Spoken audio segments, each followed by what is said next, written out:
Hello guys, very warm welcome to all of you on my YouTube channel engineer systop. और आज हम लोग देखेंगे कि लेफ़्ट फैक्टरिंग के प्रॉब्लम्स को आपको कैसे सॉल्व करना है, राइट। तो सबसे पहले कब अप्लाई करते हैं लेफ़्ट फैक्टरिंग? तब अप्लाई करते हैं जब हमारे पास एक ऐसी ग्रामर हो जिसमें आपको कॉमन प्रीफिक्सेस मिल रहे हों, ठीक है। कॉमन प्रीफिक्स के मतलब क्या है, A1 A2 A3 ये अलग अलग वेरिएबल्स हैं और आपका A तीनों में जो है कॉमन है ना। तो इसका मतलब यहाँ पे आपको कॉमन प्रीफिक्स मिल रहा है। तो हम इसको कैसे करेंगे, ये जो आपके डिफरेंट चीज़ें हैं, मतलब जो कॉमन है उसको वैसे ही रहने देंगे और जो डिफरेंट टर्मिनल्स हैं या वैल्यूज़ हैं उनको हम एक नॉन टर्मिनल से रिप्लेस करेंगे। जैसे मैंने यहाँ पे A डैश ले लिया है और उसके बाद A डैश से हम इन तीनों को जनरेट कर देंगे। तो ये आपका हो गया लेफ़्ट फैक्टर्ड ग्रामर। अब हम लोग कुछ एग्जाम्पल्स देखेंगे कि लेफ़्ट फैक्टरिंग कैसे करनी है। जैसे हमने ये एग्जाम्पल ले लिया, तो अब इस प्रॉब्लम में पहले आपको देखना है क्या कोई कॉमन प्रीफिक्स है, क्या आपको दिख रहा है। तो ए तो अलग है, लेकिन ये जो फर्स्ट ये जो दो टर्म हैं ये इसमें क्या मिल रहा है, आई ई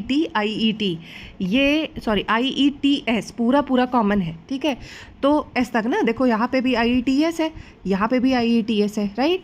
तो अब हम इसको कैसे सॉल्व करेंगे, तो एस से क्या होगा, आई ई टी एस ऐसे ही रहने देंगे, है ना। और 1 सेकेंड, सॉरी, हाँ ठीक है, टी एस। और उसके बाद हम उसको एक नॉन टर्मिनल से रिप्लेस करेंगे, एस डैश कर दिया, स्लैश ए को वैसा का वैसा बना रहने देते हैं, उसमें हम कोई चेंज नहीं करेंगे, राइट। इसके अलावा फिर क्या करेंगे हम लोग, एस डैश से क्या जनरेट करेंगे, जो पहला टर्म है उसके लिए क्या जनरेट होगा, नल, और जो दूसरा वाला टर्म है उसके लिए क्या जनरेट होगा, ई एस। तो ये कंप्लीट हो गया और इसके बाद ई टू बी आपका वैसा का वैसा बना रहेगा, ठीक है। तो अब ये जो आपका जनरेट होके आया ये आपका लेफ्ट फैक्टर्ड ग्रामर है। मेरे ख्याल से आप समझ रहे होंगे, कॉमन टर्म्स को वैसे का वैसे रहने दिया, ठीक है। और उसके बाद जो डिफरेंट चीज़ें थी उसके लिए एक नया नॉन टर्मिनल ले लिया, उस नॉन टर्मिनल से जो अनकॉमन चीज़ें थी मैंने उसको जनरेट कर दिया। तो अभी मतलब कोई बात नहीं है, हम लोग एक आध एग्जाम्पल और देखेंगे तो शायद और क्लियर हो जाए। आइए अब हम लोग देखते हैं सेकंड क्वेश्चन, ये थोड़ा लेंदी है, राइट। अब देखिए ये कैसे होगा। अब हमें देखिए यहाँ पे आपको कॉमन क्या दिख रहा है, तीनों में एक चीज़ कॉमन है, वो है स्मॉल ए। तो हम लोग क्या करेंगे, कैपिटल ए लिया, ठीक है, स्मॉल ए लिखा और उसके बाद ए डैश ले लेते हैं, ठीक है, ए डैश। अब ए डैश से जो आपके नॉन कॉमन चीज़ें थी उसको हम जनरेट कर लेंगे, डबल डैश नहीं कर रहे हैं, सॉरी, ये आपका ए है और ये आपका ए डैश है। और यहाँ से हम क्या जनरेट करेंगे, जो अनकॉमन था, कैपिटल ए बी, ठीक, इसके बाद बी सी एंड देन ए सी, ठीक। अब आप देखिए क्या इसमें भी कुछ ऐसा है जो कॉमन मिल रहा है, हाँ बिल्कुल मिल रहा है। क्या मिल रहा है, हमें ये कैपिटल ए और यहाँ पे भी कैपिटल ए कॉमन मिल रहा है।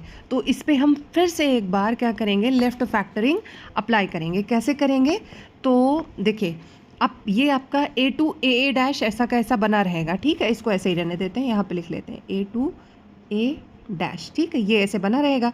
अब इन दोनों के लिए हमें एक नया सिंबल लेना पड़ेगा, जैसे यहाँ पे बी है और यहाँ पे सी है। तो अब हम क्या करें, ए डैश से कर देते हैं, चलो बी डैश ले लेते हैं, ठीक है।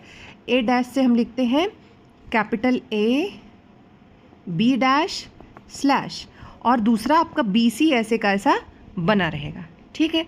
अब हमारे पास क्या हो रहा है, बी डैश से क्या जनरेट होगा, यही आपको मेन समझना है। मेरे ख्याल से आप समझ चुके होंगे अभी तक।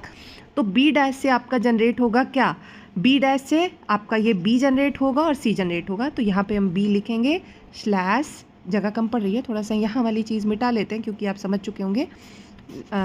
तो यहाँ पे आपका क्या बनेगा, 1 सेकेंड, ये बन जाएगा बी डैश से जनरेट होगा आपका बी एंड स्मॉल सी, ठीक है। तो अगर आपने फर्स्ट स्टेप आपको जो है अधूरा लग रहा हो तो मैं इसको कोशिश करती हूँ कि एडजस्ट करूँ, बी सी स्लैश, ये था आपका ए सी, ठीक है, ऐसा था। तो मैंने मेरी जगह की कमी के कारण ये है आपका, जब स्टेप 1 ये था, ठीक है, और स्टेप 2 ये था। अब आपका ये लेफ़्ट फैक्टरिंग हो गया है। तो एक सिमिलर प्रॉब्लम मैं आपको दिखा रही हूँ जिसे मैं उम्मीद करूँगी कि आप खुद से ट्राई करोगे कि कैसे किया जाना है। तो आप देखिए, सबसे पहले आपको मैं ये बता दूँ, इसमें भी 2 स्टेप लगेंगे, ठीक है। कैसे 2 स्टेप लगेंगे, सबसे पहले आप कुछ कॉमन निकालेंगे, फिर अगले आप कर लेते हैं, चलिए देखते हैं। सबसे पहले इसमें कॉमन क्या है ये देखते हैं।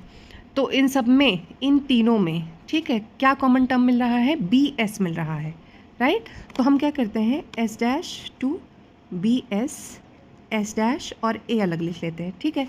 अब एस डैश से हम क्या जनरेट कर लें, एस डैश से एस डबल ए एस, फिर एस ए एस बी, फिर आपका क्या आ रहा है स्मॉल बी, राइट। ठीक, यहाँ तक आ गया, ये आपका स्टेप 1 है। अब हम देखते हैं इसमें क्या कुछ आपस में कॉमन है। नहीं, पहले वाली लाइन में नथिंग इज़ कॉमन। अब अगली लाइन में क्या कुछ कॉमन है, yes, S A and S A. तो इसका मतलब आपको फिर से लेफ़्ट फैक्टरिंग अप्लाई करने की ज़रूरत है। क्यों? क्योंकि जब भी आपको कॉमन प्रीफिक्स मिलेगा आपको लेफ़्ट फैक्टरिंग करनी पड़ेगी। तो आइए ये वाला जो है हम आगे कोशिश करते हैं एडजस्ट करने की। तो अब ठीक है, एस डैश आपका ऐसे का ऐसा बना रहेगा, B S S dash slash A, sorry 1 second, A क्या है, B S S dash slash A. ठीक है, पहला वाला हो गया, ये ए है। ठीक है, आई होप आप समझ रहे होंगे। तो दूसरा वाला क्या होगा, एस डैश से अब मान लो एक कैपिटल बी ले रहे हैं रिप्लेस करने के लिए, तो बी आपका ऐसे कैसा बना रहेगा, हम लिखेंगे S A capital B slash small B. ठीक है, अब बी से हम क्या जनरेट करेंगे, बी से हम जनरेट करेंगे ए एस स्लैश और एस बी। ठीक है, तो ये आपका स्टेप 1 हुआ। और स्टेप 2 में फिर से वही बात है, लास्ट वीडियो में मैंने कहा था कि मेरा जो पेन है जिससे मैं लिखती हूँ स्टाइलिश, वो गड़बड़ हो गया है, तो जल्दी ही आ जाएगा। तो इस वजह से थोड़ा सा मुझे लिखने में कठिनाई हो रही है, but still I am trying to prepare videos for you. तो आई होप, मुझे लग रहा होगा कि आप, मतलब मुझे लगता है कि आप लोग समझ पा रहे होंगे।